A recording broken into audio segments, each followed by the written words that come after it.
So hello guys, welcome back to the new video of TechCureker. In this video, I will guide you with how you can use S Pen to translate different languages. So first of all, open the page you want to translate. Now, this is the website that I want to translate. Now, once you open the page, tap on this air command icon with the S Pen. Now from this menu, tap on translate. And now, this will open this translate menu.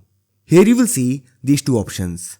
First, to select the source language, and second, to select the target language. Here, I have set the source language to auto, but you can change it. For this, tap on it. And now, select the source language.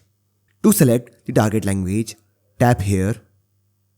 And now, I have two options here, English and Spanish. So I will select Spanish.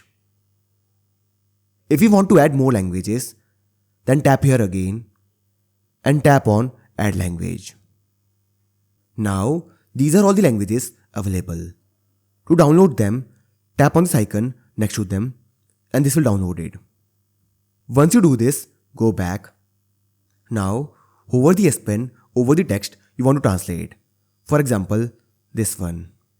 And as you can see here, this translates it. If I hover over it, then this will translate it. In a similar way, you can easily translate this complete page. Right now, I can only use S Pen to translate a particular word. But if you want to translate the whole line, then tap on this icon. And now, hover the S Pen over the line you want to translate. For example, this one. And this will translate it.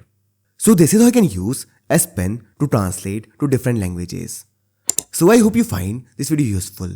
And if you do, then don't forget to like this video and subscribe our channel.